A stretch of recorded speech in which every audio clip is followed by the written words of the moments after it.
Isometric champ में आप सभी का स्वागत है। मेरा नाम मोहित वर्मा है। आज की इस वीडियो में हम सीखेंगे कि एग में थ्रेड कैसे बनाया जाता है। तो चलिए शुरू करते हैं। सबसे पहले हम मानेंगे कि यहाँ पी की वैल्यू क्या है। यहाँ पे हम पी की वैल्यू 40 mm मानेंगे। दोस्तों इस बात का ध्यान रखना कि आपके एग्जाम में खाली पी की वैल्यू दी होगी और कोई वैल्यू नहीं दी होगी। आपको सारी वैल्यू कैलकुलेट करके निकालनी है। अगर आपके एग्जाम में पी की वैल्यू कुछ और दी हुई है तो आप वही वाली पी की वैल्यू मानेंगे। लेकिन अगर आपके एग्जाम में पी की वैल्यू कुछ नहीं दी है तो आप कुछ भी मान सकते हैं अपनी मर्जी से। तो चलिए बाकी की वैल्यू भी कैलकुलेट कर लेते हैं। यहाँ पे टी बराबर 0.3707 पी है। अगर हम 0.3707 को 40 से गुणा करेंगे, इसकी वैल्यू आ जाएगी 14.8 mm। अब 0.5 पी की वैल्यू कितनी आएगी? 0.5 पी बराबर 0.5 को अगर हम 40 से गुणा करेंगे, इसकी वैल्यू 20 mm आ जाएगी। अब यहाँ एच की वैल्यू कितनी दी हुई है, तो आप देख सकते हैं कि एच की वैल्यू इसमें दी हुई है 0.5 पी प्लस 0.25 mm।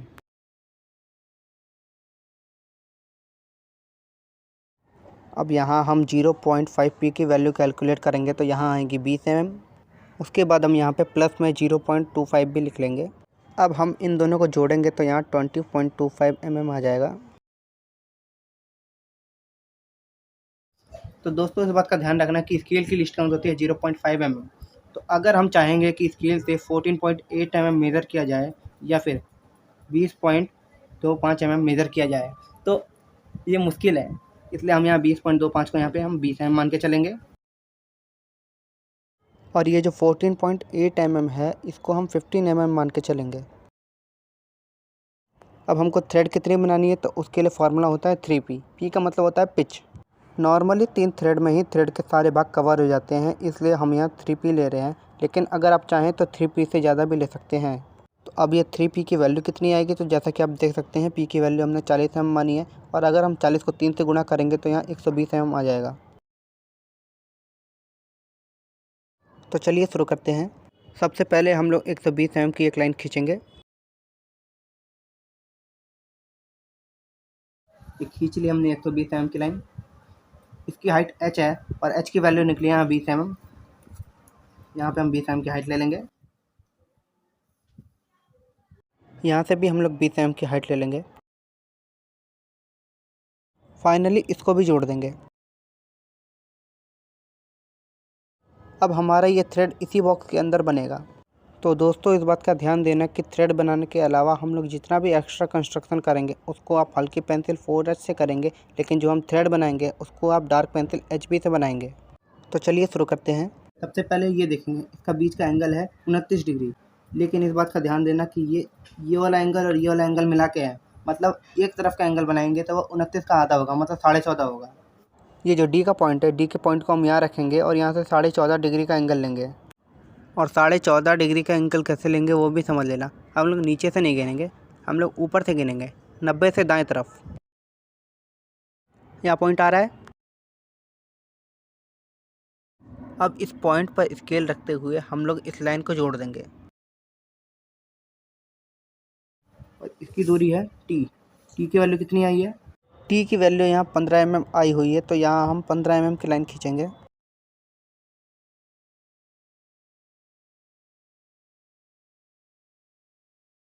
ये खींच ली हमने 15 mm की लाइन।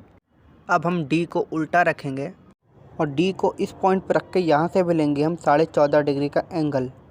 इस बार भी हम लोग 14.5 डिग्री का एंगल 90 के दाएं तरफ ही लेंगे। अब इस पॉइंट पर स्केल रखते हुए हम लोग इस लाइन को जोड़ देंगे।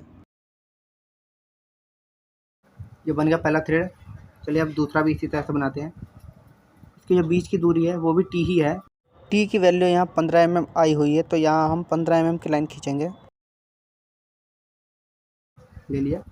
वापस यहीं रखेंगे डी और यहाँ से लेंगे 14.5 डिग्री का एंगल। 14.5 यहाँ आ रहा है।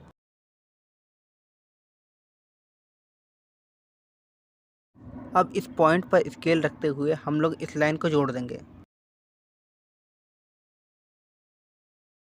अब हम वापस 15 mm की लाइन खींचेंगे। अब हम डी को उल्टा रखेंगे और डी को इस पॉइंट पर रख के यहाँ से भी लेंगे हम 14.5 डिग्री का एंगल। इस बार भी हम लोग 14.5 डिग्री का एंगल 90 के दाएं तरफ ही लेंगे। 14.5 यहाँ आ रहा है।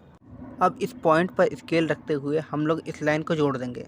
अब हम वापस 15 mm की लाइन खींचेंगे।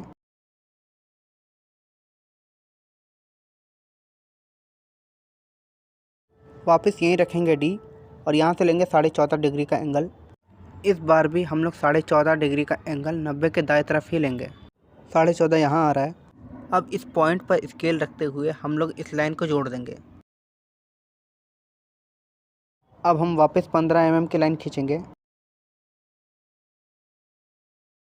अब हम डी को उल्टा रखेंगे और डी को इस पॉइंट पर रख के यहाँ से भी लेंगे हम 14.5 डिग्री का एंगल। इस बार भी हम लोग 14.5 डिग्री का एंगल 90 के दाएं तरफ ही लेंगे। 14.5 यहाँ आ रहा है। अब इस पॉइंट पर स्केल रखते हुए हम लोग इस लाइन को जोड़ देंगे। ये हमारा एक्मे थ्रेड बन चुका है। तो चलिए अब इसके दोनों कोने फ्री हैंड नीचे बढ़ा लेते हैं ताकि इन पे हैचिंग की जा सके।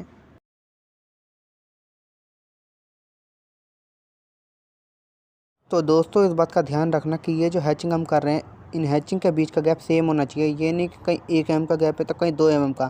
तो चलिए ये हैचिंग जल्दी जल्दी कर लेते हैं।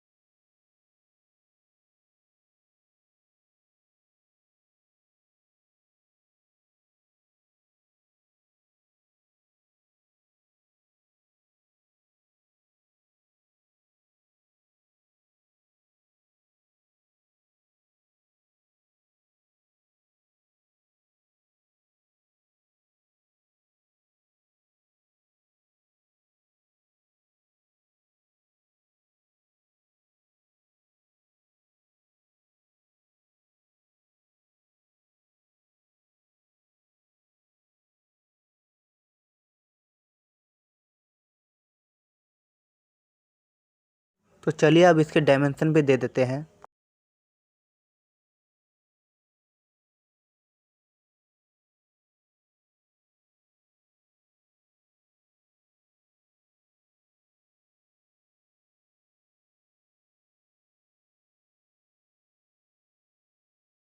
दोस्तों इस बात का ध्यान देना कि ये डायमेंशन जिस तरह से दिए हुए हैं हमको उसी तरह से देना है, इसको हम नंबर में नहीं देंगे।